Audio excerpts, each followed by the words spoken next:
And did you watch the remake or not, or don't you like remakes or? Oh, do you mean the remake with the 4 female actors? Yeah, that's the one I'm talking about. Yeah, sorry, my apologies. Yeah, that's the one. Yeah. I thought it was a good film, but I think the problem is when you're starting to remake something, I think sometimes you end up compromising some of what the original appeal of the film was. And the original appeal of the film, I know, was probably very much for, middle class white guys like me. And so I guess the new film wasn't really aimed at me, but I know there is. I can't remember where I saw it, but I watched a trailer the other day for the new Ghostbusters, which is not even really about the Ghostbusters. I think it's about ghosts and kids who are maybe related to the Ghostbusters, sort of finding out about their parents or grandparents.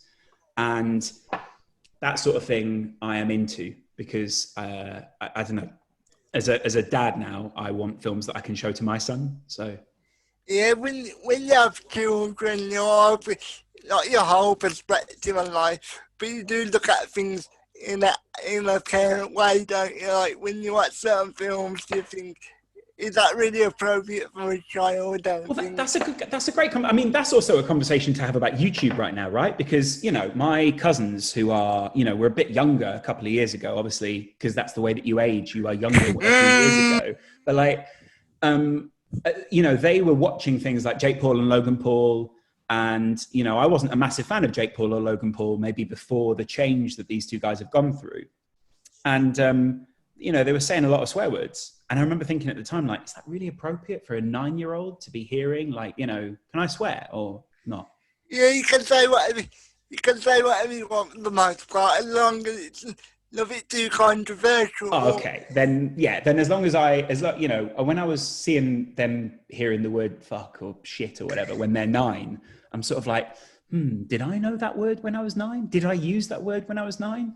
And maybe, I don't know what your opinion is. I'd love to know what you think about kids using swear words, but I think you need the reality of the world, but as a kid, it's very difficult to know what's appropriate and what isn't. And so having YouTubers or whatever, just using any words or any language, I think is often very strange. But like I was having this debate with my partner the other day. I said to her, well, it wasn't really a debate. We were just kind of agreeing. But like I was saying to her, as a kid, I loved the film Jaws, but also at the same time, it scared the shit out of me as a child that if I ever went in the water, a shark would basically rip me to shreds. And I was like, when do we show our son the film Jaws? Like, do we show him when he's 8? Do we show him when he's 10? Do we show him when he's 15? Like, or is he just going to come across it on YouTube one day? Like, shot. And I don't know, like, when do you introduce kids to scary or negative things? It's really weird. It's a really strange thing. What do you think about that? I personally think if a child knows what swear words are at the age of 9, Yeah. they're probably in a bad environment. Probably, yeah. Although I've got to admit, my auntie, when I was a kid, was very much of the opinion that I should know what swear words are so that I can, if I hear them, I know what they mean. And so she used to teach refugees about English swear words. And obviously as a kid, I was so fascinated with swear words because every kid is fascinated with a naughty word, right? And so one day I'm with her and I say, like, Auntie, what do you do? And she's like, oh, I teach people about naughty words. And I was like, this is ideal. You can teach me some naughty words. And so she obviously taught me that, the simple ones, but definitely avoided the C word because I'm pretty sure that everyone avoids the C word for a kid. And I went into the living room and just said to my mum, I know the word fuck now and there's nothing you can do about it. And I think my mum was quite upset. But I also think it was probably healthy that at the time I learned what the word fuck was because I might have been shocked if years later I'd learned what it was and I didn't know. I obviously, when you're with children knowing the C word, but I'm very surprised. Yeah. A lot of big kids nowadays know exactly what the word is. Yeah, and especially with things like South Park and like even if you're a kid and you watch the True Geordie channel, you're going to have heard some of these words. So I don't know, maybe it's healthy if you hear them in context, or maybe it's healthy if you hear people using them not gratuitously. So either way, I think it's probably I can't say it's a good or a bad thing for a kid to know a swear word, but I agree with you that if a kid knows a swear word but doesn't know the context, they're probably not in a healthy environment. Like, for example, obviously we won't heard about what happened with Will. So yeah, Yeah.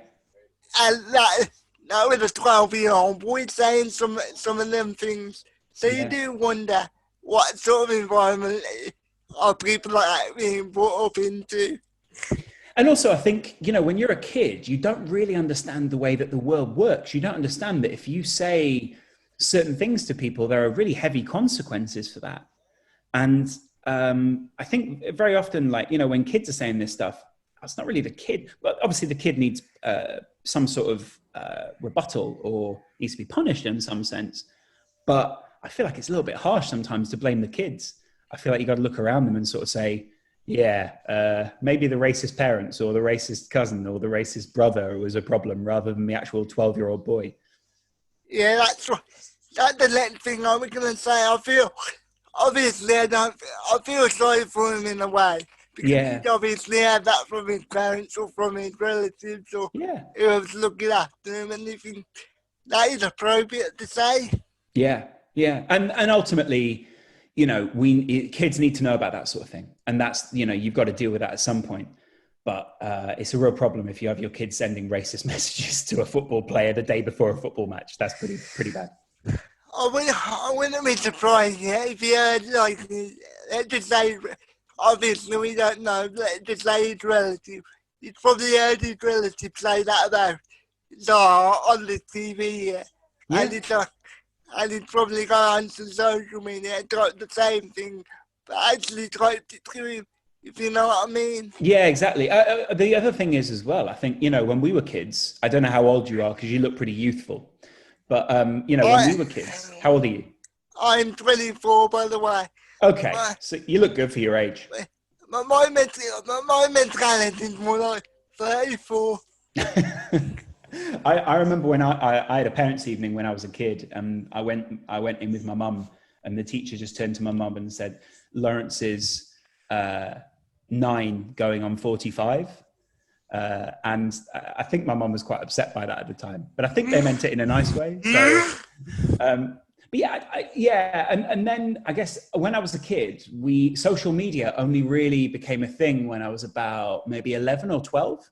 And so before that, there wasn't really like you're a little bit younger than me. So maybe you did grow up in social media just about always, or just as far as you can remember. I did, but I wasn't like interested in it until I got to adult age where I knew what not to say and what to say.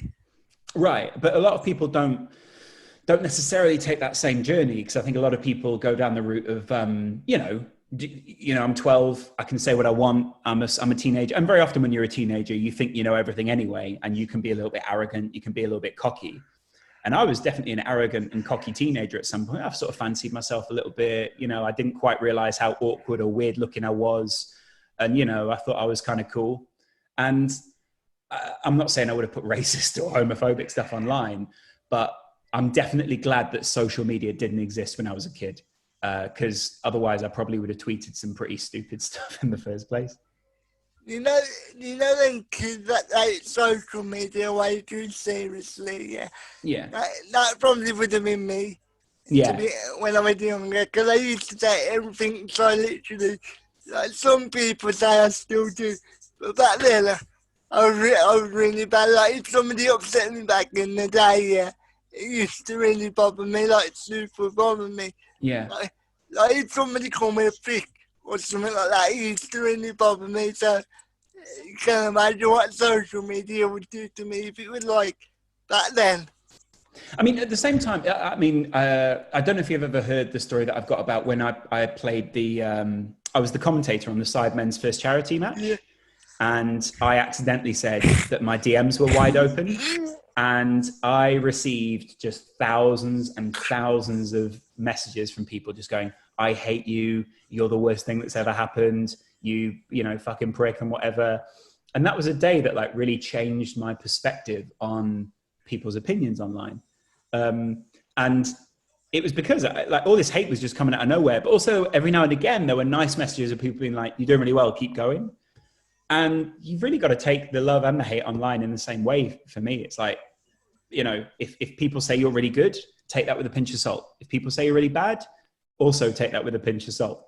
The person I felt most sorry for was someone who was a friend of mine and still is a friend of mine called Adam Boltwood. And he used to produce The Kickoff. So you might have heard us talk about him. Yeah. On the day, you know that name. On that day, he was at a wedding on the same day as Brian and I were doing the Sidemen commentary.